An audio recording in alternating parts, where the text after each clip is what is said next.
오늘은 은혜를 성취하게 하라. 은혜를 성취하게 하라라는 제목으로 우리 하나님 말씀 함께 나누도록 하겠습니다.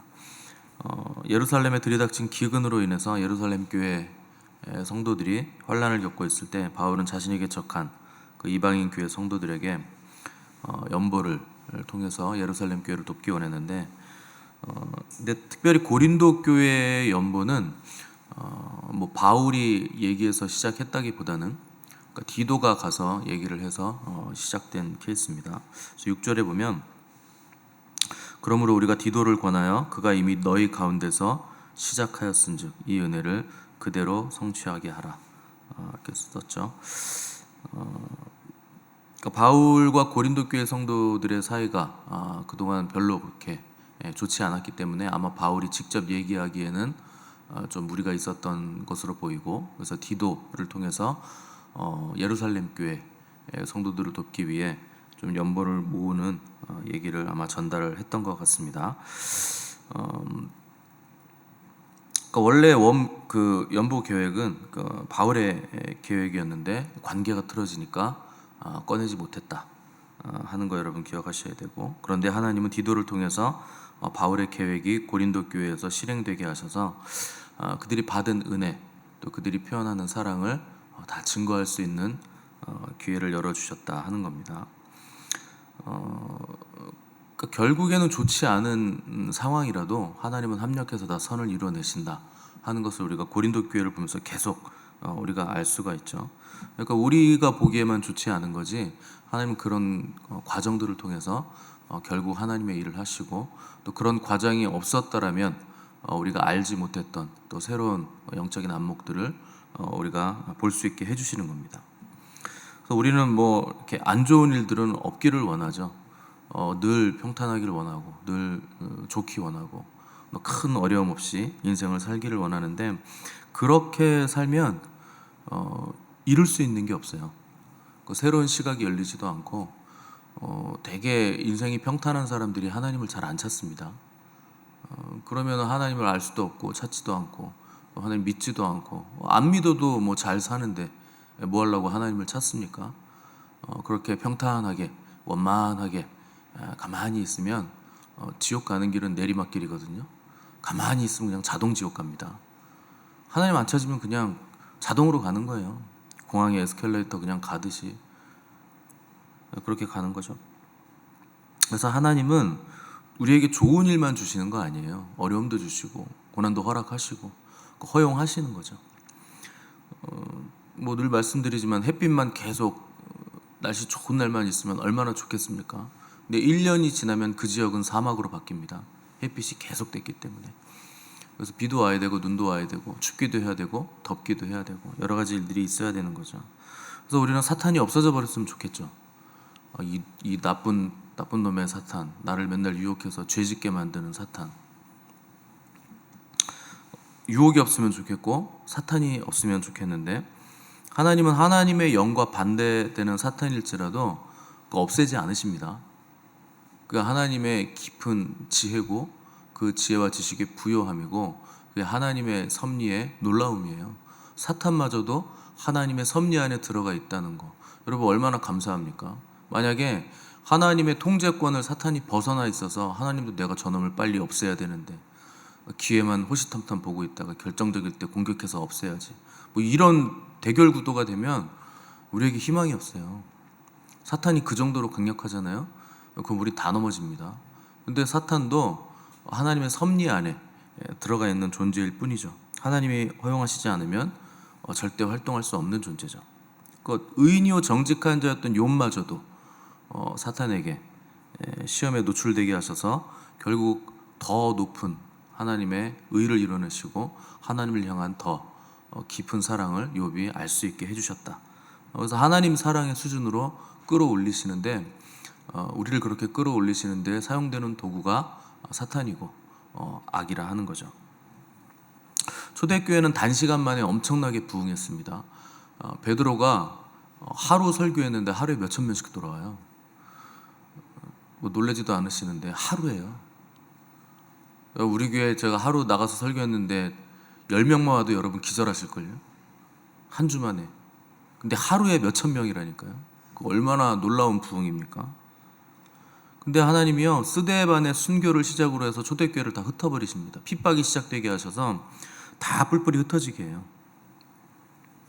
스데반의 죽음만 해도 얼마나 허무한 죽음입니까? 스데반이 한 게 뭐 있어요? 설교 한 편 딱 하고 돌에 맞아 죽은 겁니다. 설교 괜히 잘못해가지고, 너무 바른 말 해가지고. 근데 여러분, 그것도 하나님의 섭리입니다. 그러니까 하나님의 놀라운 계획 아래서 스데반이 죽고 나니까 굉장한 열매가 맺혔는데, 그 열매가 바울이에요. 스데반이 죽을 때 바울이 옆에서 이렇게 지켜보고 있었거든요. 그 마침내 바울은 다메섹으로 가다가 주님 만나서 이방인의 사도로 이제 부름을 받게 된 거죠. 그 스데반의 순교가 없었다면, 그 핍박이 시작되지 않았다면 초대교회는 여전히 몇만 명씩 모여가지고 굉장한 대형 교회로 발돋움을 했겠죠. 그럼 뭐 재정도 많아지고 교회도 커지고 사람도 많아지고 우리끼리 맨날 재밌게 뭐 그렇게 살았겠죠. 근데 하나님은 그걸 원치 않으시는 거예요. 사람들은요, 크고 많으면 썩습니다. 물이 고여있길 원하시지 않는 거죠. 그래서 박해를 통해서 교회를 하나님이 다 흩어버리십니다. 사람들이 사도들 빼고는 전부 다 도망갔는데, 어디로 도망갔냐면 유대와 사마리아 땅 쪽으로 다 도망갔다, 이렇게 되어 있어요. 어서 많이 들어본 얘기 아닙니까? 예루살렘과 온 유대와 사마리아와 땅끝까지 가는 계기가 어떻게 시작되느냐? 박해를 통해서 시작된 거예요. 그러니까 그 일을 누가 친히 하신 겁니까? 하나님이 하신 거죠.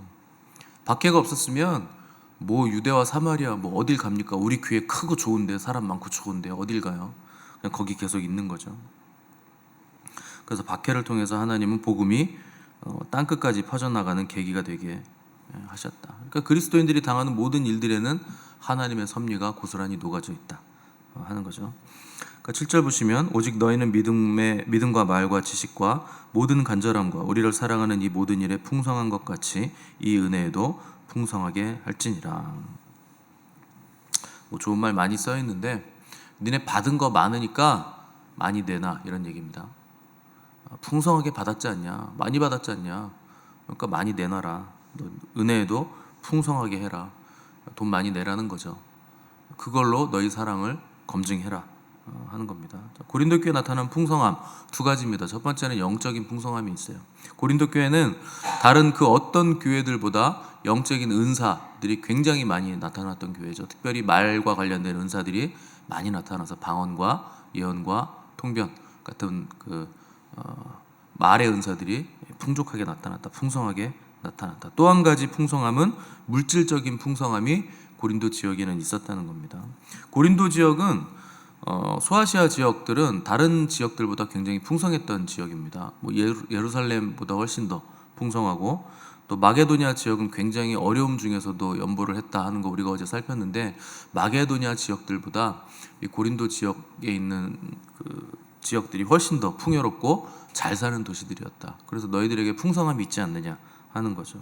그러니까 너무 잘 살고 너무 먹을 게 많아가지고 우상 숭배하고 음란하고 뭐 이렇게 문제가 많았던 도시가 고린도 지역이었죠.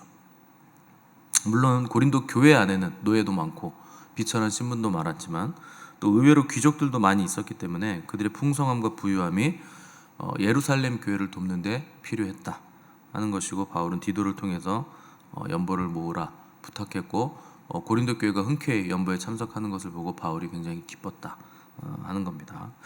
8절 보시면, 내가 명령으로 하는 말이 아니요 오직 다른 이들의 간절함을 가지고 너희 사랑의 진실함을 증명하고자 함이라. 이게 똑같은 말입니다. 연보 모아줘. 근데 억지로는 하지 마. 명령은 아니다. 근데 니네가 사랑한다며? 그럼 그 사랑의 진실함을 한번 증명해봐, 연보로. 그러니까 억지로는 아니지만 억지 아닌 것도 같고 억지 아닌 듯 하면서도 억지 같은, 그리고 명령하는 것 같은 연보 동참을 요구했다는 거죠. 사실 뭐 바울 정도 되면 명령해도 상관없지 않습니까? 교회 설립자잖아요. 우리 이거 뭐 바울이 이걸 다 쓰는 것도 아니고, 야 나 집 구하는데 돈 없어, 돈 내, 뭐 이런 것도 아니잖아요. 예루살렘 교회 지금 굉장한 흉년이 들이닥쳐서 먹지도 못하고 있는데 우리가 좀 도와주자. 얼마나 좋은 일이고, 그냥 명령해도 되고 당당하게 요구할 수 있는 일이죠. 근데 바울은 끝까지 너희들의 사랑을 좀 보여줬으면 좋겠다, 이렇게 부탁하는 말로 했다는 겁니다. 그러니까 연보라는 건 원래 그런 거예요. 강압적으로 해서는 안 되는 것이고 명령해서도 안 되는 것이고 자발성을 가지고 사랑을 나타낸다. 어제도 말씀드렸잖아요. 사랑이란 것의 핵심은 자발성이 있다는 겁니다. 그래서 뭐 무슨 연보, 무슨 구제, 무슨 헌금, 무슨 돈을 내든지 간에 자발성을 가지고 하셔야 돼요. 기쁜 마음으로 풍족하게, 기쁘게 내는 거죠. 내가 기뻐할 수 있는 수준 안에서 내는 겁니다. 근데 받은 은혜가 크면 기쁨도 큰 거죠. 그러면 뭐 크게 내시면 되겠습니다. 그러니까 우리나라 교회들이 하는 일 중에 가장 황당한 일 중에 하나가 뭐냐면 직분 받으면 헌금 내는 거예요. 그래서 이제 안수집사 직임을 받든지 아니면 권사나 이제 장로 임직 받으면 돈 많이 냅니다. 대개 이제 책정이 어떻게 돼 있냐면 안수집사 같은 경우에는 뭐 1,000만 원 아래, 500만 원 내는 교회도 있고 1,000만 원 내는 교회도 있고, 권사 임직 받으려면 3,000만 원 있어야 됩니다. 권사님들 날로 드셨죠? 장로님 오늘 한 분 계신데 장로는 5,000만 원이에요.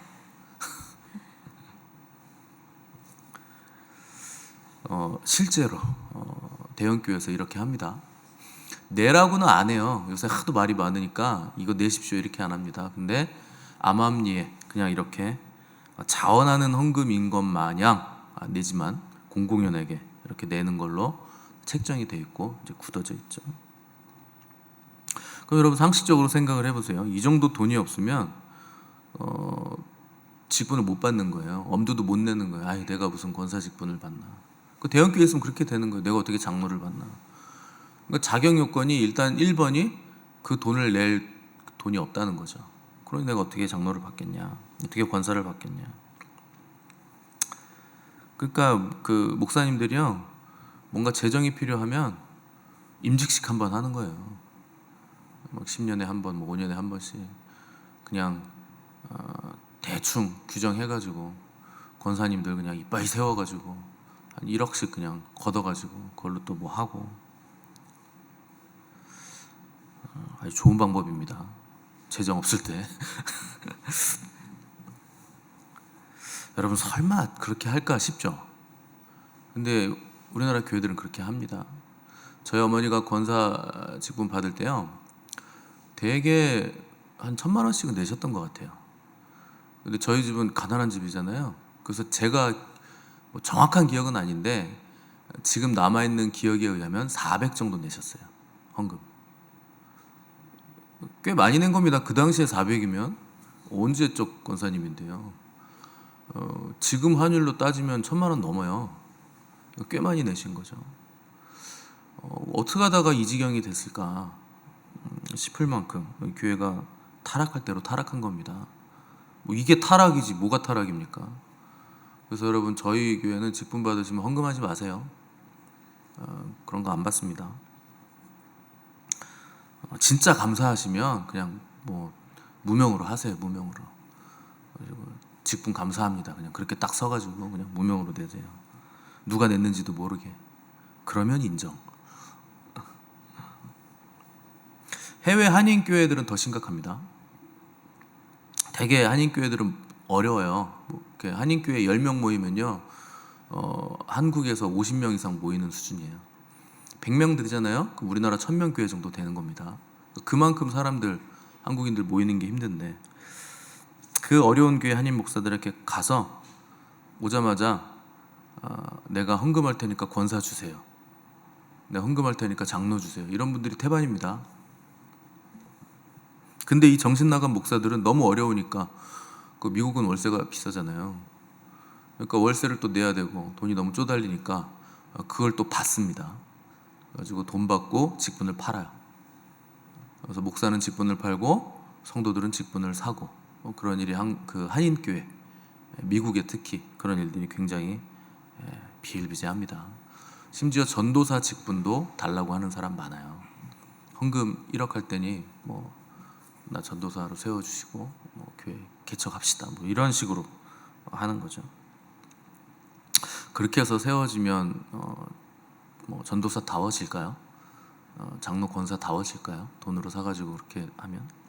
예수님이 이 땅에 계셨을 때 가장 싫어하던 게 외식이었습니다. 그래서 외식하는 거예요. 겉으로 보이는 것에 치중하는 거. 아니 뭐 꼭 직분이 있어야 돼요? 그냥 성도로 살면 안 됩니까? 근데 여러분, 외식하기가 가장 쉬운 게 종교적인 부분이에요. 모든 외식은 다 종교에서 다 나오는 겁니다. 하나님 앞에서 행해야 될 일을 사람들 의식하고 눈치 볼 때 이제 곧바로 외식에 빠져 들어가는 거죠. 겉으로 보기에는 훌륭해 보이죠. 직함을 보면 권사고 장로고 목사인데, 목사들도 마찬가지입니다. 미국에 가면요, 목사 안수 받는 거 굉장히 쉬워요. 그러니까 우리나라에서는 여자분들 목사 안수 주는 데가 감리교밖에 없나요? 아마 한두 군데밖에 없을 거예요. 근데 미국 갔다 오면 다 목사가 돼서 옵니다. 비행기 타고 갔다가 한 3일 있다 오면 목사래요. 그 비행기에서 안수하나 봐요. 그렇게 빨리 될 수 있는 비결은 뭡니까? 하나님하고 가깝잖아요. 비행기 있으니까 얼마나 가깝습니까? 땅보다 훨씬 가깝잖아요. 빨리 되는 거지. 그러니까 거기서 그냥 대충 기도하고 뭐 했다 그러고 그 다 돈 주고 사는 겁니다. 그 몇천 불 주면 목사 안수 줘요. 그 뭐 저 불 받았어요. 그럼 아예 불 받았으면 목사 안수 받아도 된다 그러고 그냥 안수 주고 막 그래요. 얼마나 웃깁니까, 여러분? 그 회칠한 무덤이라 그러는 거예요. 그래서 예수님은 너희들이 구제할 때 오른손이 하는 일 왼손이 모르게 해라. 그 모르게 해도요, 하나님은 다 아세요. 그러니까 결국 다 드러나게 하시고 칭찬하시고 높여주시는 거죠. 그러니까 우리는 높임 받고 뭔가 드러나는 건 하나님이 하실 일이고, 우리는 받은 은혜, 그 은혜에 너무 감격해서 우리가 할 수 있는 일 그리고 충성스럽게 잘 감당하면 풍성한 감사를 표현하면 된다는 겁니다.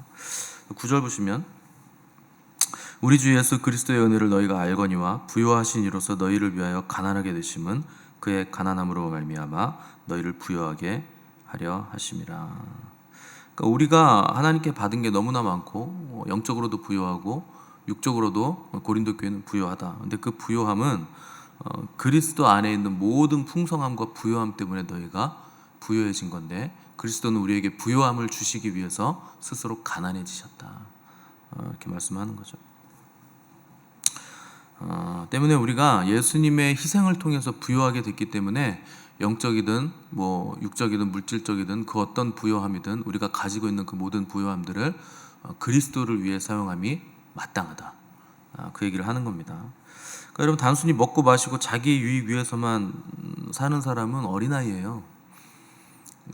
뭐 물질도 그렇고 모든 그 구제에 해당하는 우리의 자원, 가지고 있는 자원들, 시간도 그렇고 우리의 에너지도 그렇고 그것들을 나만을 위해서 사용한다. 그건 어린아이죠. 어린아이들이 하는 게 뭡니까?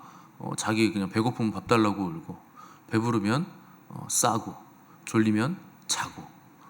근데요, 그리스도인들이 그렇게 사는 사람들 많아요. 자기 위해서만 먹고 자고 싸는 사람들. 뭐 신생합니까? 먹고 자고 싸고 먹고 자고 싸고 그것만 하는 거예요. 다른 사람들 돌보지 않는 거죠.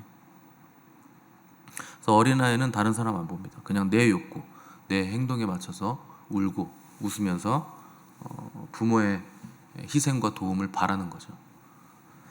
그게 어린아이 수준이라는 겁니다. 근데 장성한 분량은 다른 사람들을 돌아본다는 거예요. 그게 장성한 분량이죠.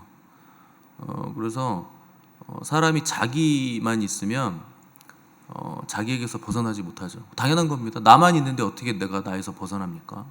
그래서 아담을 지으신 하나님이 보이시기에 심히 좋았는데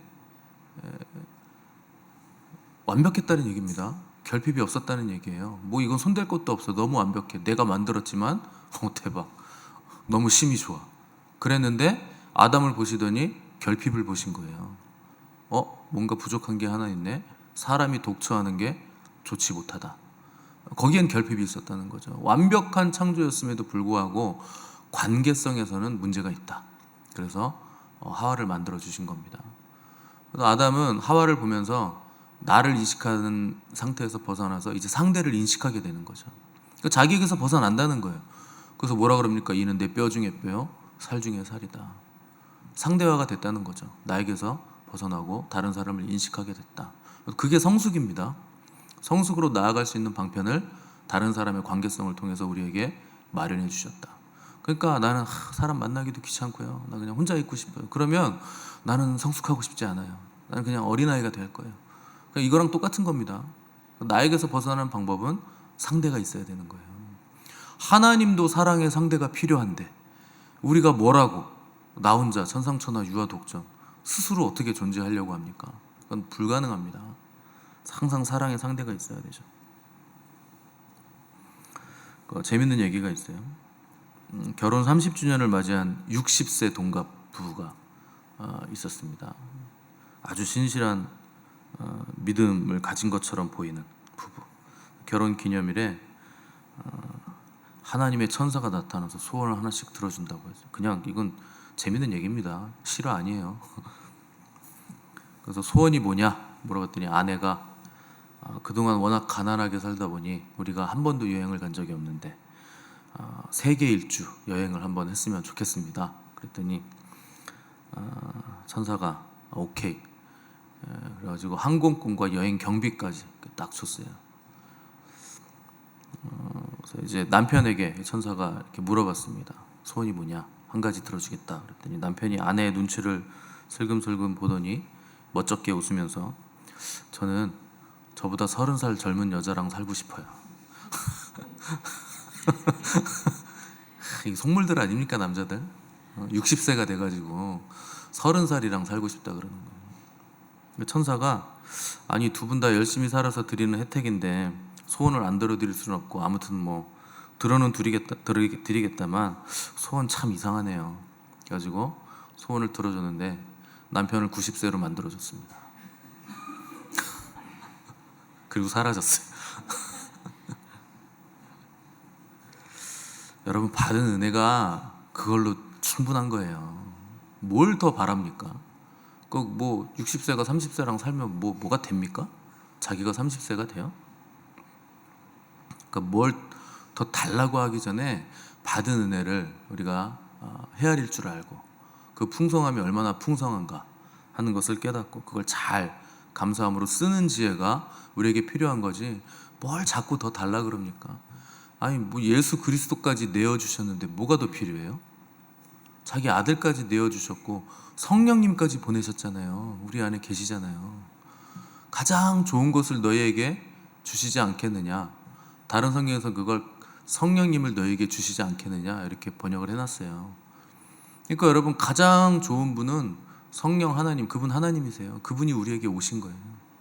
아들 하나님 주시고 성령 하나님 주시고 하나님 우리 아버지 되시고 신분을 바꿔주시고 입양해 주셨는데 더 이상 뭐가 필요합니까? 다 주신 거죠.